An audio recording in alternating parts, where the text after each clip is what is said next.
అధ్యక్ష,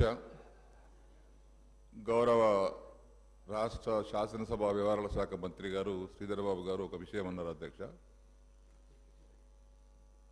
అసత్యమైనటువంటి ఒక మాట వారు అన్నారు. బీజేపీ మాకు ఫ్రెండ్లీ పార్టీ అని. ఇది ఖండిస్తున్నాను.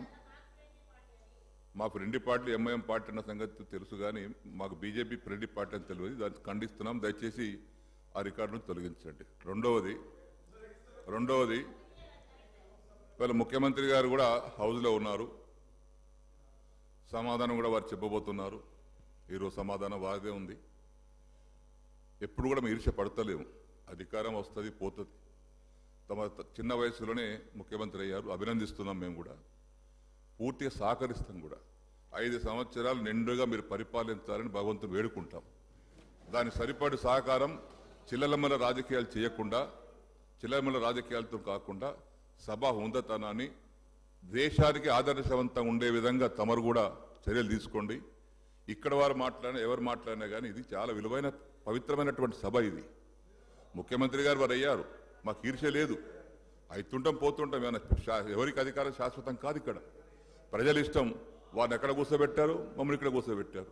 మేము ఒకటే కోరుకుంటున్నాం, ఏంటంటే ప్రతిపక్ష పార్టీగా తమరు ఇచ్చినటువంటి హామీలను నెరవేరుస్తామని చెప్పారు. జ్ఞాపకం చేస్తున్నాం వాటిని.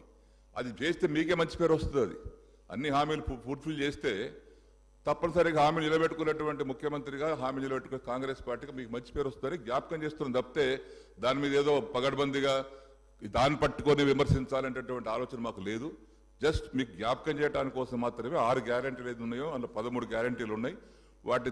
దాన్ని మీరు జ్ఞాపకం చేసి అమలు చేస్తే మీకు మంచి పేరు వస్తుందని చెప్పడానికి చేస్తున్నాం. అధ్యక్ష, అదేవిధంగా పొన్న ప్రభాకర్ గారు బస్సుల మీద చర్చ జరిగినప్పుడు అది కన్సర్న్ మంత్రి కాబట్టి వారు అప్పుడు లేచి మాట్లాడవచ్చు.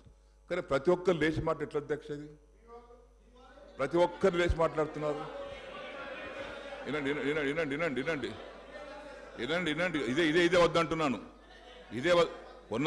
పొన్న ప్రభాకర్ గారు ట్రాన్స్పోర్ట్ మినిస్టర్గా బస్సుల మీద చర్చ జరిగినప్పుడు అట్లా లెజిస్లేటివ్ పార్టీ మినిస్టర్గా వారికి హక్కు ఉంది. కన్సర్న్ మినిస్టర్ మీద సబ్జెక్ట్ చర్చ జరిగినప్పుడు వారికి హక్కు ఉంది. మనం ప్రతి ఒక్కరు లేచి మాట్లాడుతుంటే ఉదాహరణ ఉండదు కదా. మీకు సమయం ఇస్తారు వారు. ఇప్పుడు నాకు సమయం ఇచ్చారు, లేచి మాట్లాడుతున్నా. నేను అరగంట నుంచి చేతులు లేపుతున్నా. నేను లేవలే మళ్ళీ మధ్యన. వారు అనుమతిస్తేనే అనుమతిస్తే లేచి మాట్లాడుతున్నాను. దయచేసి మీకు చాలా మంది కొత్త వారు ఉన్నారు తమ్ముళ్ళు. మనం అందరం కలిసి పనిచేసుకుందాం. 5 ఏళ్ళు బ్రహ్మాండంగా రాష్ట్ర అభివృద్ధి చేస్తాం. పేదల సంక్షేమం కోసం పనిచేస్తాం. 100% మా సహకారం ఉంటుంది. మాకు ఈర్ష్య సంవత్సరంకి వస్తాం, 2 సార్లకి వస్తాం, 3 సార్లకి వస్తాం. మాకు అక్కడ ఆశలేం లేవు. ప్రజలు ఇష్టం.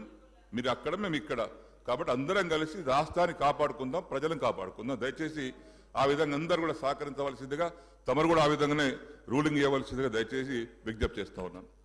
శ్రీ పాయల్ శంకర్ గారు. పాయల్ శంకర్ గారు, లీడర్ ఆఫ్ ది హౌస్.